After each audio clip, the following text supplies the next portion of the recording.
Bismillahirrahmanirrahim. Assalamualaikum warahmatullahi wabarakatuh. Buat seluruh siswa-siswi yang Bapak sayangi dan Bapak cintai, kita sudah masuk ke materi yang selanjutnya, yaitu pembahasan tentang kelautan. Pada materi sebelumnya yang sudah kita bahas yaitu tentang kehutanan dan tambang ya. Jadi, ini adalah materi selanjutnya yaitu tentang kelautan. Nah, jadi fokus kita di submateri ini yaitu tentang membahas bagaimana pengelolaan laut yang memiliki visi berkelanjutan. Ya, kalau berkelanjutan itu kemarin kita sudah bahas, yaitu sesuatu hal yang bisa dinikmati, ya, bisa dinikmati oleh generasi sekarang juga di generasi yang akan datang. Nah, jadi bagaimana kita bisa mengelola laut, yaitu laut itu bisa kita nikmati kekayaannya, potensinya pada generasi saat ini, tapi juga pada generasi yang akan datang. Baik, kalau kita lihat tentang membahas tentang laut kita itu Indonesia itu adalah negara yang paling banyak luas lautnya, ya, panjang pantainya nomor 4 kalau nggak salah ya, terpanjang di dunia, yang juga memiliki kekayaan hayatinya yang luar biasa, bukan hanya dari potensi yang ada di dalam laut, tapi juga potensi biotiknya ya, yang juga melimpah. Nah, kalau kita lihat Indonesia itu persebaran sumber daya alamnya bukan hanya di daratan, tapi juga ada di lautan yang cukup melimpah dan bisa kita manfaatkan untuk memenuhi kebutuhan hidup. Dan salah satu aspeknya itu dari sisi perikanan. Karena sudah pasti dengan laut yang luas ya, pasti memiliki kekayaan tentang biota lautnya ya, khususnya perikanan itu juga melimpah. Bukan hanya dari situ, nanti kita akan lihat potensi apa saja yang ada dalam laut yang ada di Indonesia. Nah, tentunya dengan kekayaan yang luas yang banyak ini, efeknya itu akan memberikan kontribusi yang luar biasa ya bagi Indonesia dalam rangka misalnya pengentasan kemiskinan, pemenuhan terhadap lapangan pekerjaan, ya, dengan dia mendapatkan pekerjaan pasti dia memiliki penghasilan. Ketika dia memiliki penghasilan pasti taraf hidupnya meningkat. Begitu juga pasti juga ketika taraf hidupnya meningkat, dia melakukan sistem perdagangan yang lebih besar lagi, pasti dia bisa menghasilkan ya dari aktivitas ekonominya tadi, bisa menyumbang pajak ya, atau yang bisa memberikan devisa bagi negara ini. Jadi inilah yang harus kita kelola, bagaimana laut yang memiliki kekayaan melimpah ini bisa kita nikmati bukan hanya pada generasi saat ini tapi juga pada generasi yang akan datang. Nah, sebelum kita bahas jauh tentang bagaimana pengelolaan laut, ada baiknya kita untuk mengenal ya tentang bagaimana karakteristik laut yang ada ya. Jadi laut berdasarkan klasifikasinya itu banyak macamnya. Nanti bisa dilihat atau dibaca di buku cetak ya. Ini materinya diambil dari sana. Jadi bisa kita lihat berdasarkan proses terjadinya ya. Ada yang disebut dengan laut transgresi, ada laut ingresi dan laut regresi. Lalu ada juga berdasarkan letaknya, ada yang disebut sebagai laut pedalaman, ada yang disebut sebagai laut tepi, ada yang disebut sebagai laut tengah. Ya, ini berdasarkan letaknya. Nanti ada juga yang berdasarkan luas dan bentuknya, ada yang disebut dengan teluk, ada yang disebut dengan selat, dan ada yang disebut dengan laut dan samudra. Ya, ini berdasarkan luas dan bentuknya. Lalu bagaimana dengan kedalamannya? Berdasarkan kedalamannya, ya, ada berdasarkan zona litoral, ya, di mana cahayanya masih bisa masuk, ya, neritik, batial, dan abisal. Ya, ini sudah kita pelajari dulu waktu di kelas 10. Silakan dibuka lagi bukunya. Nah, dari segala macam potensi kelautan yang ada ini benar-benar memberikan keuntungan ya bagi Indonesia sebagai negara maritim di bidang kelautan. Paling tidak dari sisi apa saja? Yang pertama dari sisi perikanan, wisata baharinya, ya, pertambangan laut, ya, industri maritim, ya, jalur perhubungan laut, dan bangunan laut serta jasa kelautan. Ya, jasa kelautan itu seperti apa sih? Ekspedisi, ya, pengiriman barang-barang, ya, atau jasa penyeberangan, ya orang dan barang ya oleh kapal-kapal feri ya.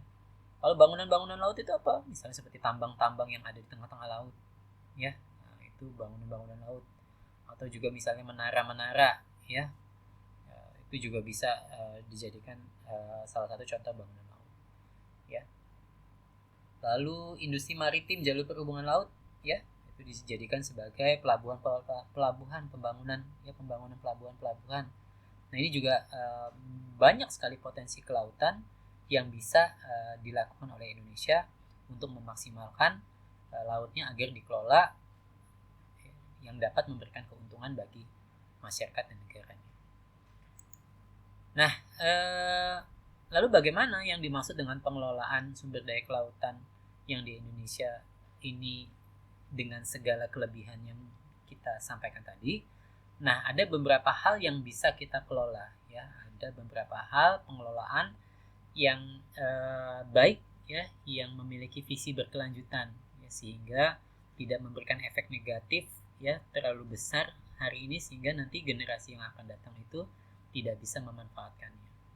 Nah, dalam aspek perikanan misalnya ya, memang kita membutuhkan ikan untuk dikonsumsi ya. Penangkapan ikan yang berlebihan juga harus kita hindari. Kenapa? Karena dapat mengancam keberadaan ikan-ikan yang ada di laut.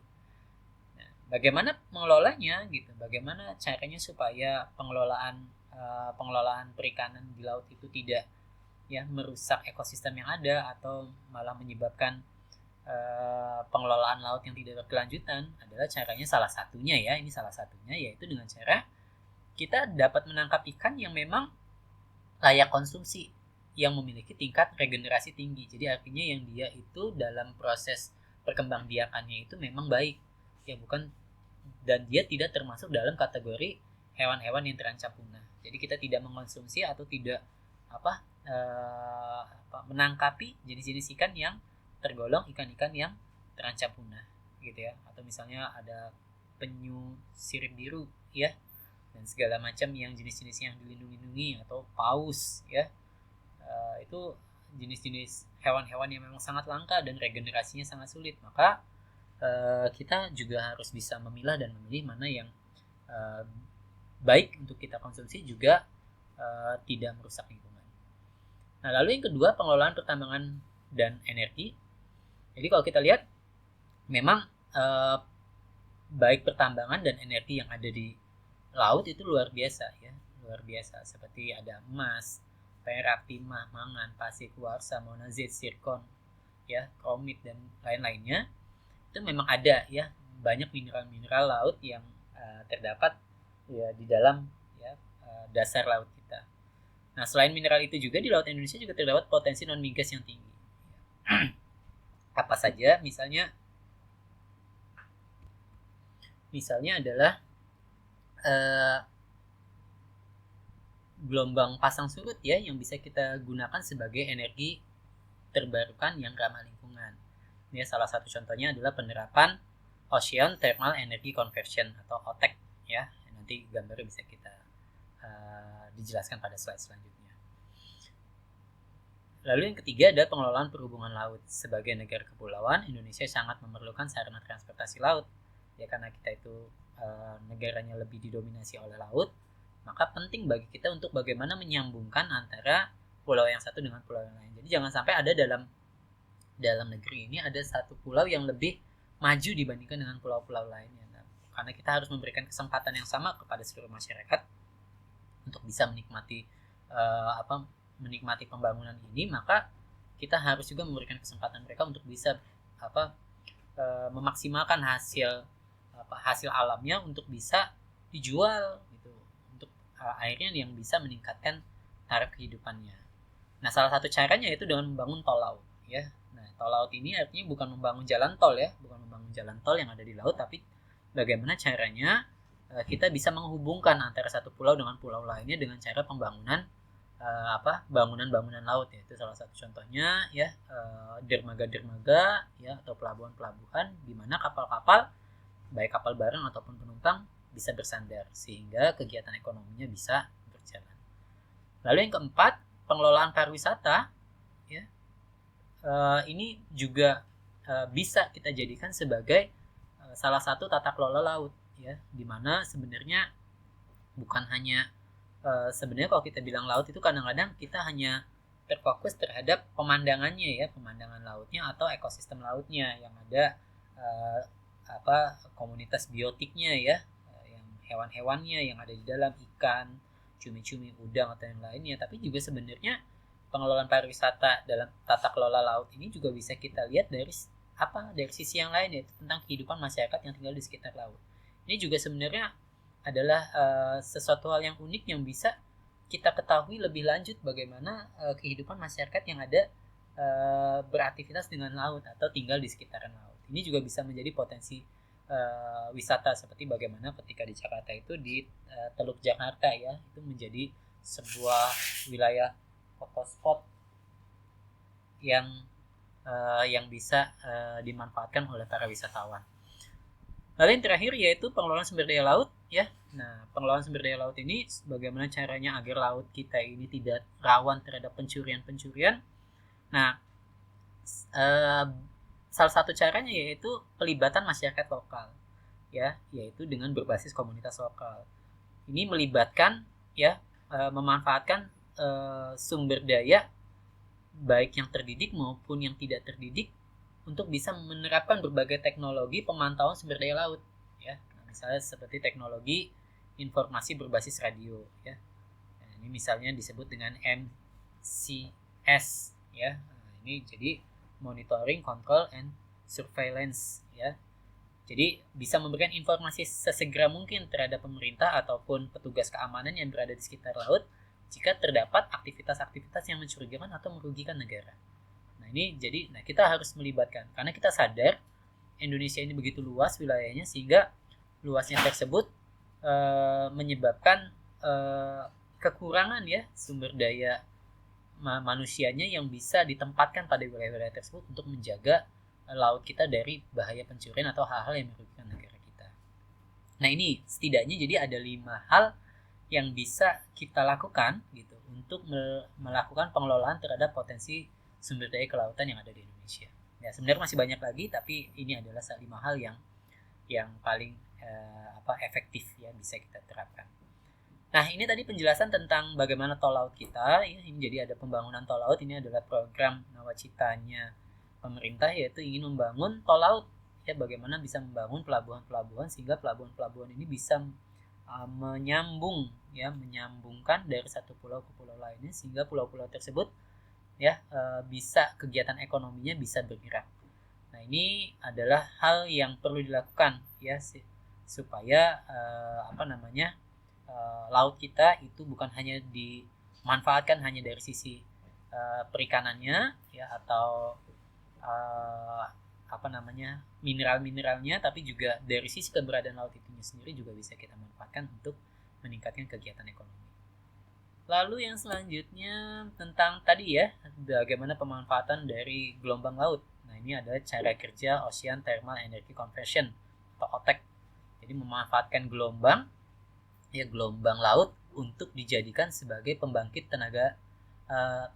listrik tenaga gelombang, ya, tenaga gelombang. Jadi ini memanfaatkan gelombang laut untuk diambil, ya, pergerakannya agar pergerakannya tadi, pasang surutnya tadi, ya, pasang naik dan pasang surutnya tadi bisa dimanfaatkan untuk menggerakkan generator sehingga generatornya bisa menghasilkan listrik. Ya, ini adalah salah satu cuplikan tentang bagaimana pengelolaan Ocean Thermal Energy Conversion atau OTEC, ya. Lalu yang selanjutnya ini yang disebut dengan MCS, ya, Monitoring, Control, and Surveillance. Bagaimana komunitas masyarakat lokal bisa memberikan informasi sesegera mungkin kepada pemerintah atau dinas-dinas terkait jika ada hal-hal yang memang dianggap mencurigakan atau hal-hal yang merugikan negara. Nah, dengan melibatkan masyarakat setempat dan budaya-budaya lokal yang dihidupkan kembali, maka, ya, penjagaan laut dan kekayaan alam yang ada di laut itu juga bisa terjaga. Ya, jadi ini adalah Jadi masyarakat ya yang ada di pesisir-pesisir laut dan ada di ujung-ujung perbatasan itu dikenalkan dengan teknologi agar mereka bisa ikut serta dalam membantu keamanan laut kita yang cukup luas ini. Oke, itu saja. Nah, ini ada latihannya ya. Jadi silakan dikerjakan. Kalian diminta untuk menyebutkan 2 potensi kelautan ya, selain yang disebutkan 5 hal yang di atas tadi ya, yang memiliki nilai ekonomis atau menguntungkan bagi negara yang belum maksimal dalam pemanfaatannya. Jadi bagaimana, atau misalnya dengan sistem keramba ya, dengan sistem pengelolaan ikan lainnya ya, atau rumput laut atau yang lainnya. Nah, silakan kalian cari hal-hal yang memiliki potensi yang banyak ya, bisa kita manfaatkan di laut. Bisa dilihat di buku cetak ada ya nanti ininya, contoh-contohnya. Lalu yang kedua yaitu untuk bisa menyebutkan dan menjelaskan 2 cara pengelolaannya ya, sistem pemanfaatan potensi perikanan laut yang aman bagi keberlangsungan lingkungan hidup. Jadi cara pengelolaan ya laut ya, yang bagaimana perikanan laut yang aman bagi kelangsungan hidup. Jadi bagaimana mengelola perikanan laut ya agar tidak mengganggu atau merusak lingkungan. Oke, itu saja. Makasih buat perhatiannya. Mudah-mudahan bisa dipahami. Assalamualaikum warahmatullahi wabarakatuh.